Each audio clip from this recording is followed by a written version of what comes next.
Pour ceux qui ne me connaissent pas, je vais prendre un petit temps pour me présenter. Donc, Jérôme Varlet, je suis salarié du club d'athlétisme de Chambéry. Ça fait une dizaine d'années que j'y suis, que j'entraîne le sprint et que je fais de la préparation physique. Donc, je suis plutôt sur le pôle, on va dire, performance.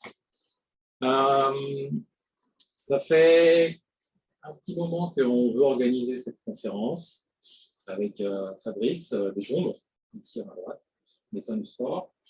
On est parti, je suis parti d'un constat que sur le terrain, j'avais des athlètes qui avaient des soucis, que ce soit de fuite urinaire, que ce soit, on va dire, plus de règles anormales. N'étant pas une femme, ne connaissant pas le sujet totalement, j'étais un peu démuni. Du coup, je me suis renseigné comment faire, quoi faire, comment ça fonctionne apparemment. Et là, on se rend compte qu'en fait, on ne connaît pas grand-chose. Voilà. Et dans nos formations, on ne nous en parle jamais. Et du coup, l'objectif aujourd'hui, c'est de transmettre ça, d'amener un petit peu des bases, et surtout, c'est d'avoir un échange des questions. Parce qu'on est tous un peu différents, on ne réagit pas tous de la même façon. Il y en a, ils n'ont jamais eu de soucis, il y en a, ils ont plein, ils ont tout testé.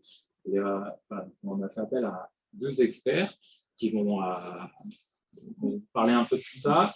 Et Carla, du coup, qui va aussi parler un peu de son expérience, de ce qu'elle a vécu, ce qu'elle a ressenti et ce qu'elle a adapté. Je voudrais remercier déjà, on va dire, deux entités, c'est-à-dire c'est le club qui a permis de mettre en place cette conférence, le comité de Savoie d'athlétisme, qui finance aussi du coup les intervenants.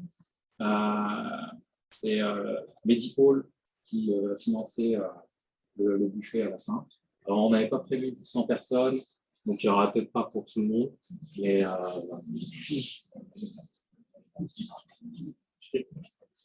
je vais laisser du coup, la parole à Carla. Elle va se présenter comme une grande.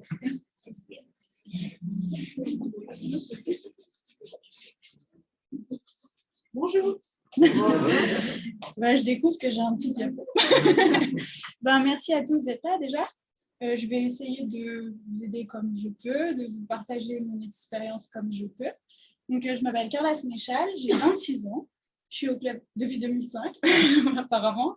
Donc, ça fait très longtemps. Je fais de l'athlétisme, spécialement du 100 mètres, du poids un petit peu pour m'amuser, et du bobsleigh en équipe de France depuis 2018. J'ai participé au JO de Pékin en février, là, où on a terminé 13e avec ma pilote Marc Bock. Et voilà, pour arriver à ces performances, il m'est quand même arrivé quelques aventures, voilà, notamment avec les règles, notamment avec les fuites urinaires. Et voilà, pour réussir à performer, il fallait que je travaille ses points faibles et j'ai été bien entourée, j'ai eu la chance d'être bien entourée, j'ai eu la chance d'avoir un entraîneur à l'écoute, attentif, avec qui je pouvais parler facilement, me confier facilement, lui dire quand ça allait pas, ce qui se passait. Et voilà, il m'écoutait, il essayait de comprendre pourquoi et on a avancé ensemble. Et voilà. Donc, premièrement, je vais vous parler un petit peu de mon expérience sur les règles. Je ne vais pas dire grand-chose, mais j'avais des symptômes assez classiques, des jambes très lourdes. Je faisais un petit peu d'anémie, donc j'étais assez faible parfois. J'ai eu d'autres. J'étais pessimiste. En cette période de règles, j'étais très pessimiste. Je remettais tout en question. Et en fait, j'ai eu besoin d'en parler à Jérôme parce que je voulais qu'il comprenne pourquoi, quand je venais à l'entraînement, ça n'allait pas, pourquoi j'étais contre-performante. Et voilà, il fallait que je justifie mes mauvais entraînements. Donc, c'est comme ça que, premièrement, j'ai eu envie de lui en parler. Il m'a tout de suite écouté. Il m'a tout de suite écouté. Il ne savait pas trop quoi faire des infos au départ, je pense. Et puis voilà, petit à petit, on a mis un système où sur mes programmes, c'était identifié mes semaines où j'avais mes règles, j'étais indisposée. Et on adaptait quand j'étais fatiguée, on adaptait quand ça n'allait pas, le moral ne suivait pas, nerveusement, je n'étais pas là. Donc voilà, c'était hyper important pour moi de pouvoir discuter avec lui facilement de ça parce que il y a des jours où on n'a pas envie et on ne peut rien, on ne peut rien malheureusement.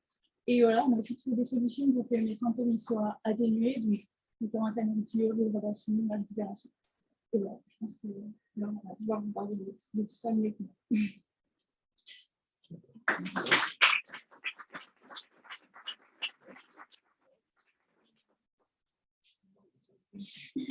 Là, on va attaquer direct. Alors, justement, te le rappelle. Alors là, ça va être filmé. Ça va être filmé, les interventions vont être filmées. Vous allez poser des questions. On va couper. On fera juste les réponses. N'ayez pas peur de poser des questions sur cet échange.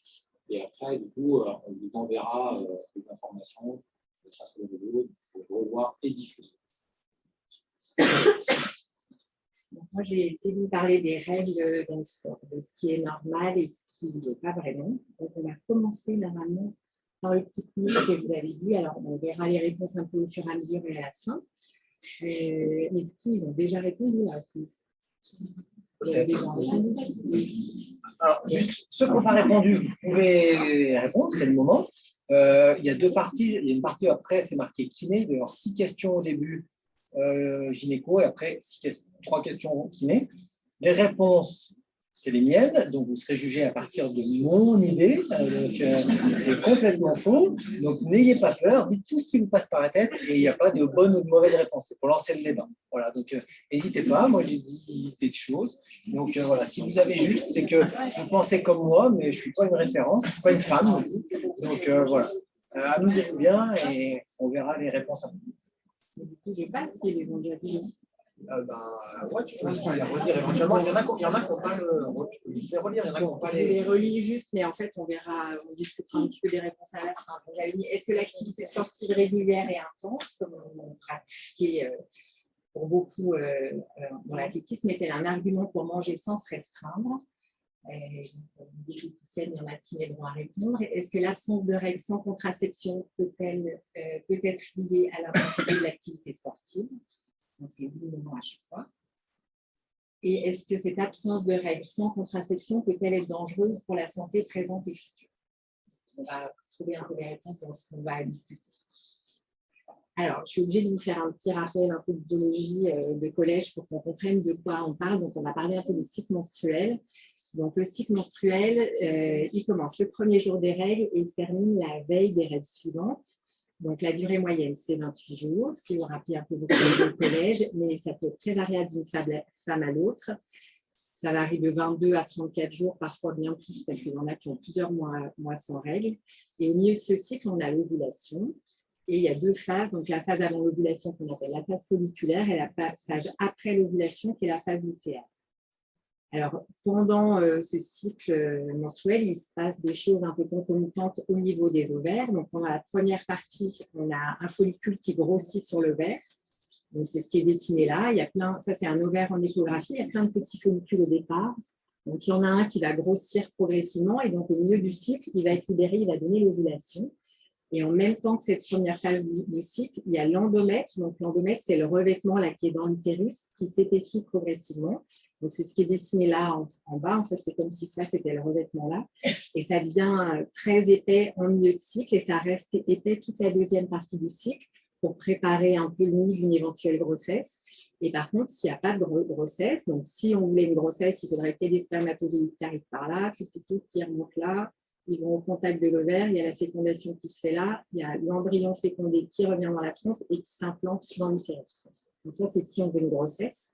Mais s'il n'y a pas de grossesse, donc cette ovulation, elle va disparaître dans le ventre. En fait, l'ovocyte, il est absorbé par les tissus autour.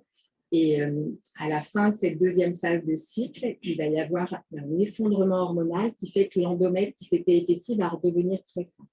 Et donc, les règles, c'est un mélange de sang et de débris d'endomètre qui sont liés à cette chute hormonale. Ce qui veut dire que quand on a des petits débris, notamment dans les règles, ce n'est pas anormal, c'est lié juste à ce tissu-là qui s'élimine en même temps que le sang.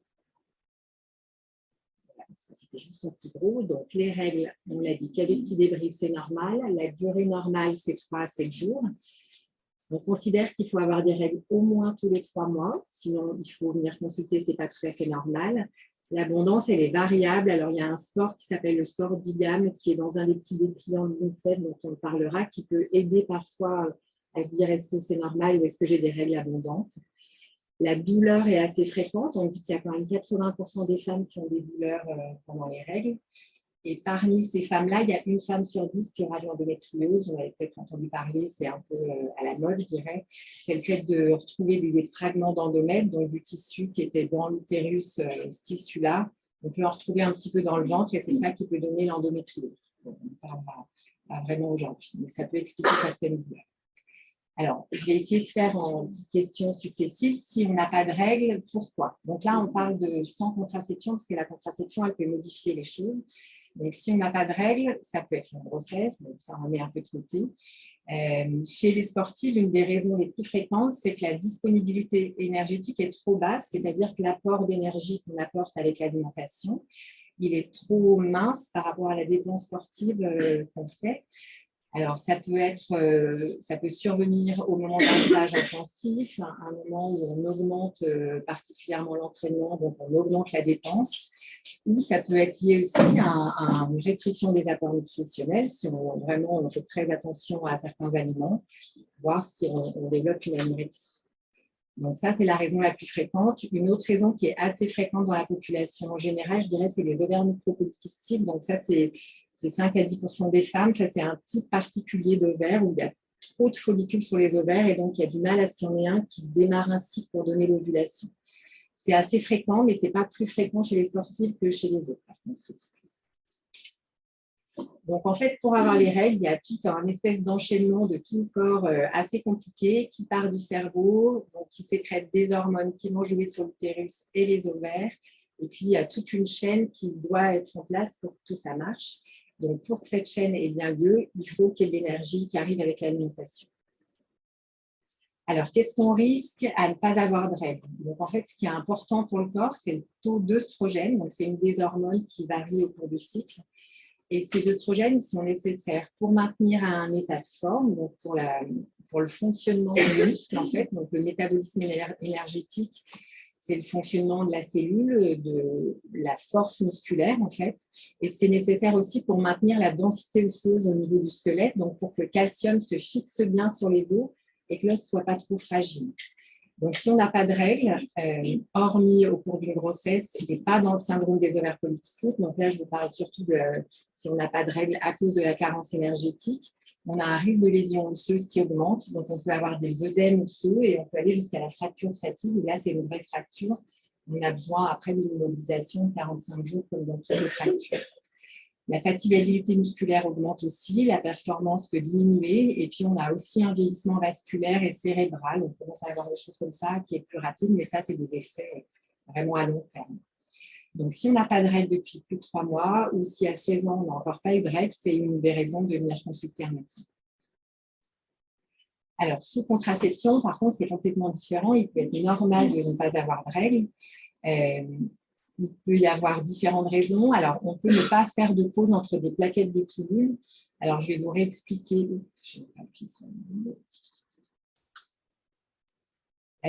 Donc, on a plusieurs types de contraception, notamment dans les pilules. Il y a 2 sortes de pilules. Il y a les pilules qui ont 2 hormones, de l'œstradiol, dont on a parlé, qui est utile pour le corps avec de la progestérone, et des pilules qui ont que de la progestérone. Avec les pilules les moins dosées, donc qui ont que de la progestérone, donc qui s'appellent notamment Optimisette et Cerazette, celles-là, on les prend en continu et on peut ne pas avoir de règles. Dans ce cas-là, c'est normal et en fait, c'est simplement parce que comme on diffuse des hormones de manière régulière, l'endomètre qui est à l'intérieur de l'utérus, il reste très fin. Et donc, il n'y a pas besoin d'éliminer ce tissu-là. Donc là, c'est normal. C'est normal également si on a un implant dans le bras ou si on a un stérilet hormonal, toujours pour la même raison qu'il y a cette diffusion d'hormones constante et du coup, il n'y a pas les variations hormonales que je vous ai montrées tout à l'heure. Et donc, si on prend l'autre type de pilule où il y a les 2 hormones, on peut parfois ne pas avoir de règles si on le fait exprès. En fait, si on enchaîne des plaquettes, donc souvent, ça, c'est des pilules qu'on prend 21 jours et qu'on arrête 7 jours.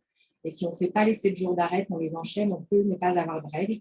Et ça peut être une technique, notamment parfois pour les sportifs, pour éviter d'avoir les règles au moment d'une compétition. On peut le faire exprès à ce moment. Donc ça, c'était juste pour vous remontrer l'endomètre qui reste très fin, donc avec ces contraceptions sans règles. Alors, les règles, on a dit qu'elles étaient nécessaires, mais elles peuvent être souvent gênantes. Alors, il y a ce qu'on appelle le syndrome menstruel. Donc ça, Carla vous en a parlé un petit peu. C'est un ensemble de troubles qui peut gêner l'entraînement et qui est présent surtout la semaine avant les règles.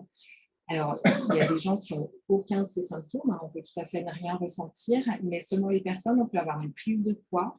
Donc ça gêne notamment les athlètes qui sont dans des sports où on les pèse avant de concourir. Ça peut parfois gêner à cette période-là. Il y a un ballonnement abdominal qui peut être présent, des crampes, des maux de tête, une augmentation de l'appétit, des fringales, une fatigue et des troubles de l'humeur, car là on parlait tout à l'heure, et du sommeil.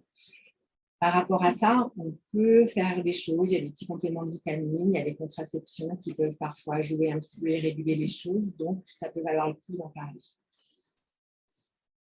Alors, les règles abondantes, ça peut être gênant, bien sûr, pour la pratique sportive. Donc, on considère que c'est abondant si la durée est de plus de 7 jours. Et pour apprécier l'abondance, alors il y a les signes du quotidien, si on a une crainte sans arrêt de tacher ses vêtements, si on se réveille le matin avec le drap taché, qu'on a besoin de mettre une double protection chaque fois qu'on a ses règles, c'est probablement que c'est trop abondant. Et donc le score d'IGAM, c'est un score avec plein de questions comme ça. Si on a plus de 100 à ce score, c'est que les règles sont trop abondantes. Je vous montrerai en fait mon topo. Il s'est inspiré d'un dépliant qui a été fait par Carole Maître, qui est une gynécologue du sport qui travaille à l'INSEP et qui est accessible à tout le monde sur Internet. Et donc, ça peut être intéressant d'aller jeter un coup d'œil. Et ce score, il est détaillé dans son topo. Donc, c'est sur le site de l'INSEP. Vous pouvez le retrouver facilement si vous posez la question. Il faut se méfier si on a des règles déjà abondantes de la contraception au cuivre qui augmente l'abondance des règles. Donc, c'est vrai que c'est pas. Alors, on est dans une ère où il y a beaucoup de femmes qui sont demandeuses de ne pas avoir d'hormones. Ça peut être bien pour le corps. Mais chez les sportifs, ce n'est pas toujours la meilleure contraception, stérilet au cuivre, parce que du coup, on risque l'anémie, le manque de fer à cause des règles abondantes. Donc, si on se rend compte sur une prise de sang qu'il y a une anémie ou ce manque de fer, il faut penser à évaluer l'abondance des règles. Donc, dans ce cas, il y a une raison aussi de venir voir pour adapter la contraception à voir un médecin. Les règles douloureuses, on a dit que c'était fréquent. Alors, c'est pareil, pour essayer d'évaluer un petit peu, il y a l'échelle de douleur qu'on utilise pour toutes les douleurs qui se code de 0 à 10. On considère que de 1 à 3, c'est une douleur légère. Elle est modérée de 4 à 6 et sévère de 7 à 10. En gros, ce qu'il faut retenir, c'est que toute douleur qui gêne le quotidien, qui empêche d'aller en cours, d'aller au travail ou à l'entraînement, elle doit être prise en compte et on ne peut pas se dire qu'elle est normale et qu'il n'y a rien à faire pour ça. Elle peut révéler une endométriose, donc ça, il faut avoir une consultation gynécologique avec au moins une échographie pour voir ce qu'il en est. Donc, on a dit que 80% des femmes souffrent de règles, il n'y en a pas tant que ça qui ont l'endométriose. Donc, surtout, on ne banalise pas cette douleur. L'automédication, on essaie d'éviter parce qu'il faut quand même rester raisonnable sur les antalgiques et il faut bien en parler à quelqu'un au niveau médical. Si on a besoin d'une contraception, on rajoutera facilement une contraception, notamment par kilo, qui va avoir un effet quasiment systématique sur les douleurs de règles et sur l'abondance des règles. Mais par contre, si on a besoin d'une contraception, on essaie d'éviter de le mettre si on n'a pas besoin de contraception. Ce qu'il faut faire en première intention, c'est ne pas hésiter à associer plusieurs traitements pour la douleur. Donc, l'Antalis, c'est un anti-inflammatoire qui marche pas mal. Et après, il y en a beaucoup qui disent, mais le paracétamol et les stations, qui sont un peu les premiers antalgiques, les paliers 1, ça ne marche pas. C'est vrai que ce n'est pas les plus forts, mais en fait, ça peut être intéressant d'utiliser les 3 pour pouvoir, entre les moments où on peut prendre de l'Antalis, comme on peut en prendre tous les 8 heures, pouvoir rajouter des autres comprimés pour que l'efficacité soit la plus durable possible. Alors, la performance, car là, on a parlé aussi, elle peut être limitée par le cycle menstruel. Pendant les règles, comme il y a cet effondrement hormonal, l'endurance et la résistance peuvent être moindres. Donc, effectivement, pour les entraîneurs, ça peut être des moments où c'est intéressant de privilégier la technique et pas forcément l'endurance. Les jours avant les règles, pour celles qui ont un syndrome prémenstruel, ça peut être plus difficile si elles se sentent un peu ballonnées, si elles ont des douleurs qui se mettent en place. La veille et pendant les règles, s'il y a toujours cette persistance de douleur. Et puis, s'il n'y a pas de règles du tout, on accroît, comme on l'a dit, le risque de lésion osseuse. Donc, tout ça a un effet sur la santé, mais sur la performance aussi sur le moment. La contraception, je vous refais un petit rappel rapide que j'ai évoqué. Donc, les premières pilules dont je vous ai parlé, c'est les œstroprogestatives. On a dit, on les prend 21 jours, on les arrête 7 jours. Il y en a certaines qui se prennent en continu quand même, mais avec celles-ci, on a des règles qui viennent bien régulièrement tous les 28 jours. Donc, c'est ça souvent qui est recherché quand on prend ces pilules. Est-ce que la pilule fait grossir? La réponse est plutôt non. Les études disent non. Après, effectivement, selon les pilules et selon les femmes, il y en a certaines qui ont tendance à prendre 1 ou 2 kilos. Il y a énormément de pilules disponibles, donc il ne faut pas hésiter à venir en reparler si on ne se sent pas bien avec une pilule, parce qu'on peut souvent, on tâtonne un petit peu, on ne trouve pas toujours d'emblée la pilule avec laquelle on sera bien toute sa vie. Mais voilà, on peut en essayer plusieurs de différentes. Celles qui disent prendre du poids avec la pilule, c'est souvent les femmes qui sont déjà en surpoids. Donc chez les sportifs, c'est quand même assez rare qu'il y ait une prise de poids importante. La pilule microprogestative, donc je vous ai dit, c'est celle qui se prend en continu, qui n'a qu'une hormone et qui va garder l'endomètre très fin. Donc, soit on n'a pas de règles, soit on en a moins. On peut en avoir de temps en temps, mais en général, elles sont moins abondantes. On a tendance de plus en plus à donner ces pilules-là parce qu'elles ont moins d'effets secondaires. Un des principaux effets des pilules, c'est d'augmenter le risque thromboembolique. Donc, ce risque-là, ça veut dire le risque de boucher un vaisseau, donc faire une phlébite ou une embolie pulmonaire. Donc, ces pilules-là, elles n'augmentent pas ce risque-là. Dans les journaux un peu actuels où on véhicule beaucoup de choses contre les hormones, on parle peu de ce risque-là, on parle plus de manière de se sentir en général. La pilule, dans toutes les études qui ont été faites, elle n'augmente pas le risque de cancer, pas de cancer du sein, voire même il y a des études qui montrent qu'elle protège du cancer des ovaires. Donc, on véhicule un petit peu actuellement des fausses idées sur la pilule. Oui, elle a des risques, mais le risque principal, c'est de boucher un vaisseau. Ce n'est pas non plus d'avoir un cancer plus tard ou ce genre de choses. Là où elle n'a pas été étudiée, la pilule, c'est si on la démarre très, très tôt. Donc, avant 16-17 ans, il n'y a pas eu d'études. Donc, c'est vrai qu'on ne peut pas affirmer que si on la prend très tôt et qu'on ne l'arrête jamais, il n'y aura pas d'effet. Donc, je dirais que c'est la seule chose à se méfier un petit peu.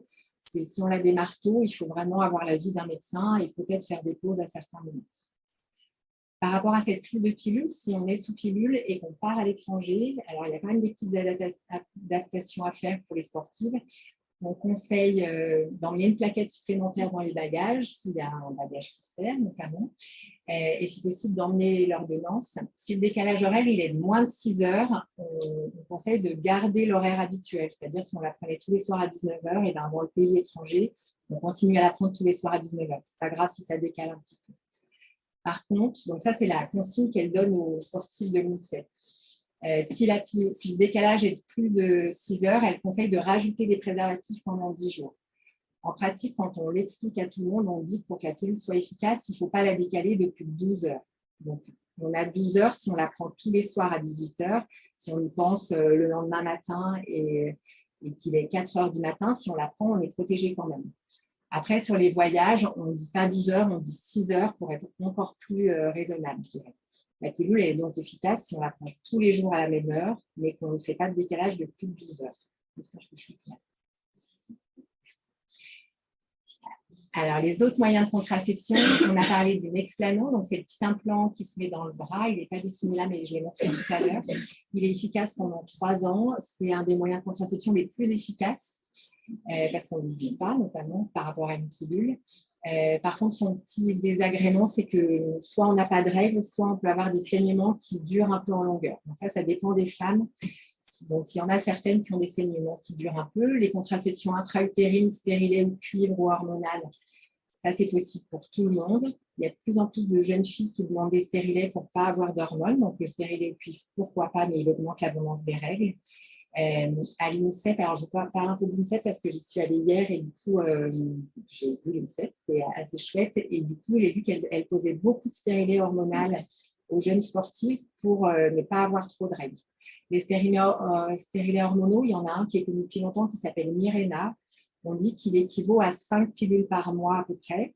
Et il y en a un deuxième qui est sorti un peu moins longtemps qui s'appelle Kalina. On dit que c'est l'équivalent de 2-3 pilules par mois. C'est les pilules les moins dosées. Donc, dans tous les cas, les stérilés hormonaux, même s'ils ont des hormones, ils sont moins dosés que n'importe quelle pilule.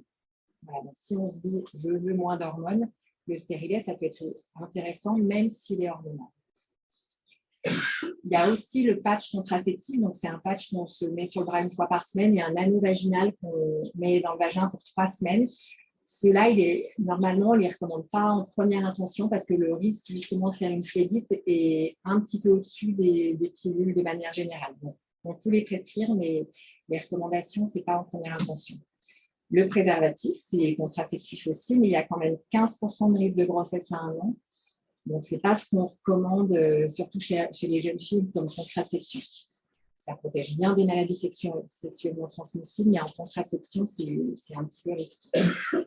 Donc, vous avez vu, il y a plein de contraceptions différentes. Il n'y en a pas une qui est parfaite. C'est toujours une discussion en fonction de ce qu'on veut, de ses règles.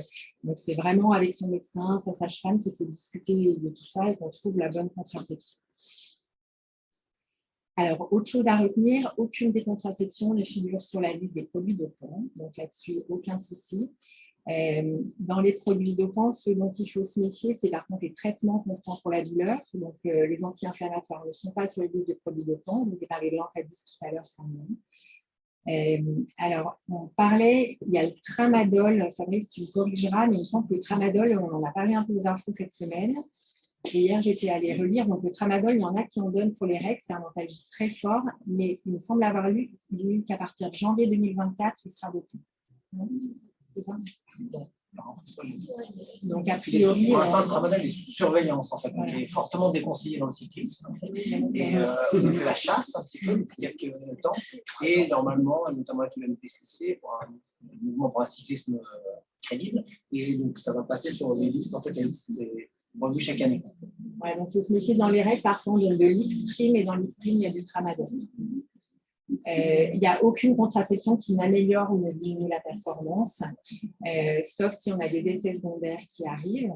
Par contre, on peut se dire si on a des règles très douloureuses et abondantes et que la pilule diminue un petit peu la douleur et l'abondance, on se sentira peut-être mieux, mais ce n'est pas un effet direct. Aucune contraception ne protège des maladies sexuellement transmissibles, donc bien sûr, il y a toujours un intérêt au préservatif. Et donc, je vous l'avais évoqué tout à l'heure, si on prend une pilule, on prend 21 jours et qu'on arrête 7 jours, on a ses règles tous les mois. Si on veut, au moment d'une compétition, ne pas avoir de règles, il n'y a pas de souci pour enchaîner les plaquettes. Donc, au lieu de prendre la pilule 21 jours et de l'arrêter 7 jours, on peut enchaîner les plaquettes.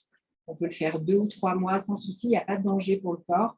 Souvent, quand on dépasse 3 mois, il y a un peu des saignements qui reviennent n'importe quand. Donc, on a tendance à conseiller d'enchaîner 2-3 pilules, pas de souci. Plus, ça peut être un peu moins bien pour les règles. Mais voilà, alors la seule chose, c'est qu'il faut l'anticiper un petit peu quand il y a la contraception. C'est vrai qu'il ne faut pas dire à l'entraîneur ou au médecin la veille de partir « Ouh là là, j'ai mes règles qui vont arriver ». Si vous avez déjà arrêté la pilule, c'est trop tard, elles vont arriver les règles. Donc, il faut anticiper le mois d'avant, le moment où il faudra éviter d'avoir les règles. Il y a une équipe de foot qui avait fait un truc comme ça là, il n'y a pas longtemps. Les Américaines, elles étaient synchronisées pour qu'aucune femme n'ait leurs règles pour la finale de la Coupe du Monde qui était en France. Elles ont gagné. C'est grâce à ça. Donc, un petit mot sur la consultation gynécologique, parce que ça peut faire peur.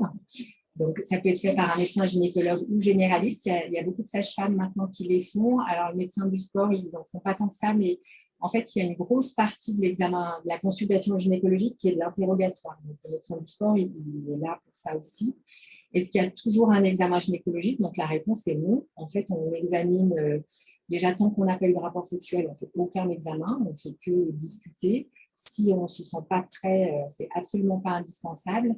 Donc, l'examen gynécologique, il comprend un toucher vaginal, on va vérifier qu'il n'y ait pas de douleur ou de zone un peu dure au niveau du vagin. On pose un spéculum et on fait une palpation des seins.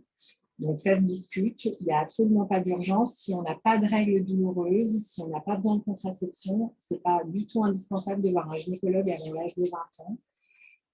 Dans cette consultation, on fait les frottis. Vous avez dû en entendre parler, ça sert à dépister le cancer du col. Et maintenant, on ne fait pas de frottis avant l'âge de 25 ans.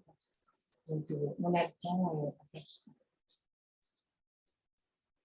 On vous conseille par contre de venir quand même si à 16 ans, il n'y a pas eu de règles, s'il y a un retard de règles inhabituel ou une absence de règles, si donc il y a les douleurs, le syndrome prémenstruel qu'on a évoqué, mais juste si on a besoin de renseignements aussi sur les cycles, sur la contraception, sur la maternité future, les maladies sexuellement transmissibles, tout ça, ça peut être des raisons de venir simplement discuter s'il y a des choses à évoquer, les douleurs pendant les rapports aussi. Alors, je fais une petite diapo pour vous dire de manger quand vous êtes sportive. Donc, pour avoir un cycle menstruel normal, vous avez besoin d'énergie et on a besoin qu'il y ait une masse graisseuse suffisante. s'il n'y a pas de graisse, s'il n'y a pas d'ovulation. Donc, on regarde régulièrement l'IMC, l'index de masse corporelle. Vous savez, c'est le poids sur la taille au carré. La norme, c'est 18,5 à 25. Alors, quand vous faites de l'athlétisme, vous êtes très souvent en dessous ou un peu juste. Bon, s'il y a besoin de détails par rapport à ça, il y a des diététiciennes du sport, donc il ne faut pas hésiter à aller les voir. Il y a Sarah Branche qui est par là, qui est à Saint-Balbeuf, qui fait ça notamment. Bon, alors, mon petit résumé à moi, qui n'est pas très précis, c'est de manger de tout ou presque, beaucoup de fruits et légumes, certes, mais en fait pas uniquement, parce que quand on est sportif, ça ne suffit pas. Il faut bien rajouter des féculents à chaque repas. Il ne faut pas hésiter à prendre une collation avant ou après l'entraînement quand ça dure plus d'une heure. Et il ne faut pas oublier de rajouter du beurre, des huiles en les variant régulièrement pour apporter suffisamment des féculents pour les jeunes qui ne savent plus trop. Vous savez, c'est les pâtes, le riz, les pommes de terre, voilà, tout ça qui calme un petit peu plus. Voilà, je vais avoir terminé. Je voulais vous montrer donc, ces fiches dont je vous parlais. Donc, sport au féminin. Jérôme vous en a mis quelques-unes à la sortie. Je crois que vous pouvez vous servir. Sur Internet, on les a très facilement. Il y a la réponse à toutes les questions qu'on a évoquées là. Il y a plein de fiches de l'INSEP sur l'alimentation du sportif aussi qui sont très intéressantes. Et puis après, on va parler des fuites urinaires. A priori, à partir du mois de novembre, il va y avoir des petites vidéos sur le site de l'INSEP pour montrer la kiné, la rééducation à faire en cas de fuite urinaire. Donc, il y a une gynécologue qui est pas loin de la retraite, mais qui est hyper dynamique, qui font plein de choses avec les entraîneurs et voilà, autant s'en servir. On se dit on peut faire des choses, mais quand ça existe déjà et que c'est bien fait, il y a plein de petits dessins, c'est coloré, c'est agréable à regarder. Voilà, et bien merci de m'entraîner. Moi, je vais vous parler de l'incontinence. Donc, c'est moi qui ai écrit du Canada. Les petites questions que je vous ai fait répondre, notamment sur le ventre qui gonfle, c'est pour tout ce qui est inversion de commande. Et donc, au début, on avait vraiment ça. Et donc, il a fallu tout reprendre à zéro pour essayer de repartir du fond. Et ça s'est plutôt bien passé. Et merci. Voilà. Donc, voilà, du coup. Les petites questions. Donc, en fait, quand vous toussez, normalement, votre ventre est censé rentrer et pas sortir. Et donc là, les résultats, il y avait moitié-moitié à peu près. Moitié-moitié. Donc, en fait, quand votre ventre sort, ça va faire une augmentation de l'appétit.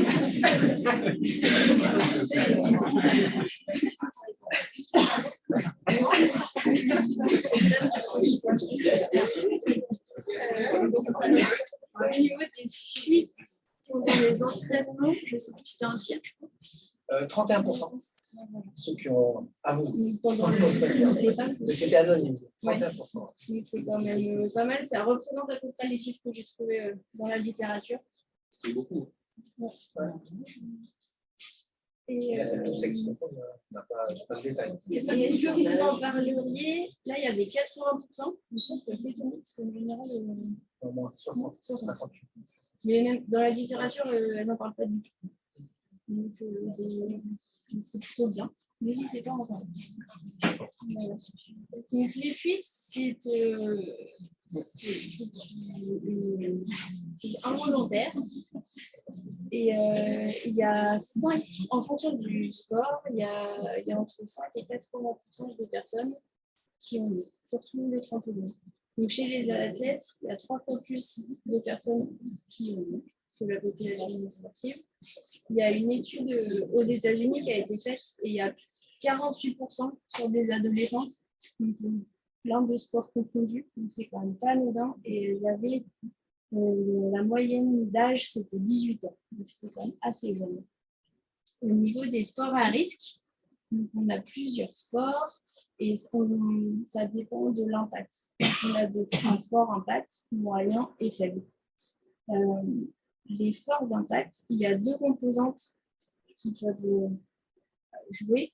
Il y a une composante dynamique, donc plutôt les sports de balle, d'accélération, les sauts, et une composante plutôt isométrique où là on va venir pousser, donc l'aviron, l'escrime, la planche à voile. Et du coup, Carla, elle avait un petit peu les deux, parce qu'il y a l'accélération au niveau de la poussée, plus la poussée en elle-même, elle faut tenir. Au niveau de la continence, on a 3 stades. Donc, le premier stade, c'est les flûtes qui arrivent lors de la toux, le rire, la course.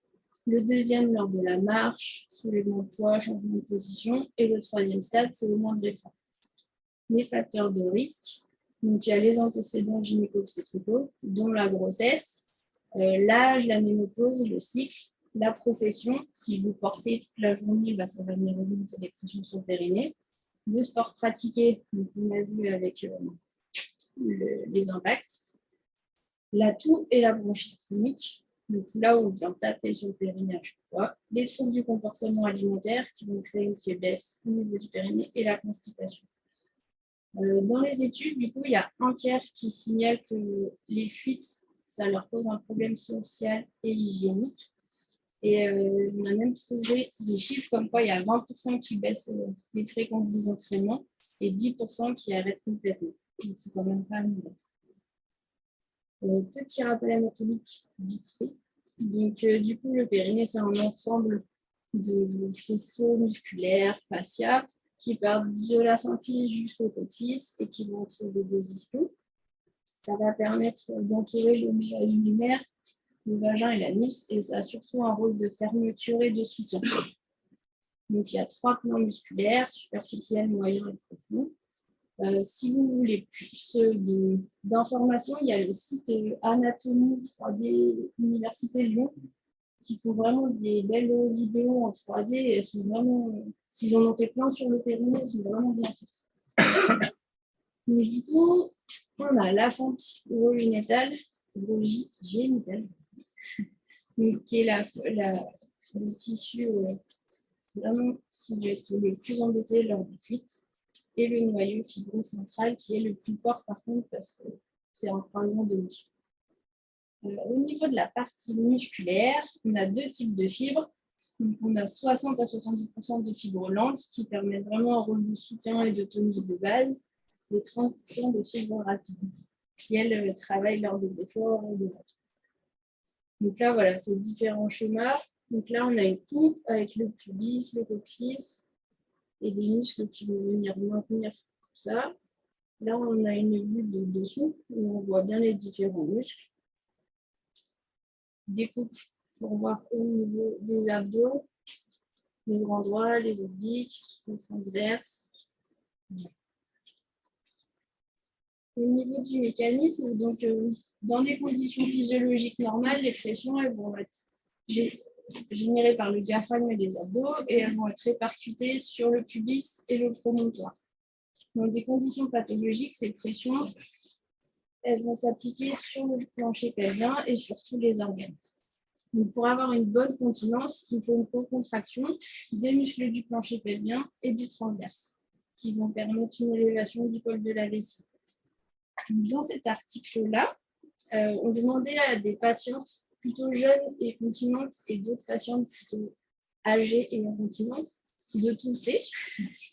Et donc, la petite étoile, c'est le point de départ, on va dire, la position normale du col de la vessie. Et donc, chez les patients continents, quand on leur demande de tousser sans contraction, on voit le col qui descend légèrement. Et quand on contracte, on voit le col qui remonte et donc qui permet la continence. Chez les personnes incontinentes, avec ou sans contraction, on voit que le col il descend. Donc, ça ne permet plus la continence. Donc, la contraction est quand même très importante. Dans cette autre étude, on va demander à plusieurs mouvements, donc une légère contraction du périnée, une forte contraction, une contraction isolée du transverse, une manœuvre de Valsalva, un soulevé de tête. Et donc, on se rend compte que lorsque la contraction du périnée est égale ou supérieure à la pression intra-abdominale, le plancher pelvien va se contracter assez fort pour pouvoir remonter le col de la vessie. Lorsque les pressions vont être trop fortes, que les abdos vont se contracter un peu plus, ce qui va augmenter la pression intra-abdominale, le périnée ne va pas réussir à contracter, va être trop faible, et du coup, le col de la vessie ne va pas bouger ou peut bouger. Donc, du coup, il y aura des gros risques d'incontinence. Donc, lors de gros efforts, on a une grosse contraction au niveau des abdos qui va augmenter la pression intra-abdominale. Et si les muscles du plancher pelvien sont trop faibles, il y aura un déséquilibre entre les forces de la sangle abdominale et les forces du plancher pelvien, ce qui va entraîner une incontinence et le col qui va descendre. Donc cette pression intra-abdominale, elle est très importante parce qu'elle va augmenter avec l'intensité de l'exercice, la vitesse, la charge. Et elle rentre aussi en compte quand on demande des activités où il faut une stabilisation de la colonne vertébrale. Donc en général, avec la performance, on va augmenter tous ces paramètres-là. Donc il faut bien faire attention de ne pas avoir un effet délétère sur le périnée et que les athlètes fassent de bons exercices. Donc, j'ai trouvé une étude où ils vont mesurer plein d'activités. On va mesurer la pression intra-abdominale et aussi l'air sous la courbe. Alors, c'est la quantité de travail des abdos. Et on se rend compte, du coup, la toux, c'est vraiment un pic très important. Par contre, l'activité est très rapide. Ça, c'est la course. Ça, c'est le saut. Ça, c'est des abdos juste soulevés de tête. Donc, on voit que les pics ne sont pas très importants. Cela, c'est quand on a les pieds accrochés et qu'on vient relever la tête. Donc, cela, l'air sous la courbe, donc c'est le travail sur tout le long de l'exercice au niveau des abdos est assez important. Là, on se rend compte, là, c'est de la marche à plat. Quand on augmente la pente, là, les pics augmentent. Quand on porte du poids, c'est pareil, les pics augmentent. Et là, c'était le vélo, donc on augmente la résistance, ça ne joue pas beaucoup. Et là, on demande de se mettre debout sur le vélo. Donc, la stabilité au niveau de la colonne, comme je disais tout à l'heure. Donc là, c'est les petits chiffres qui résument tout. Du coup, on leur a demandé une épreuve de Valsalva. Donc, c'est quand on vient fermer la glotte et pousser. Donc là, c'est le chiffre le plus important.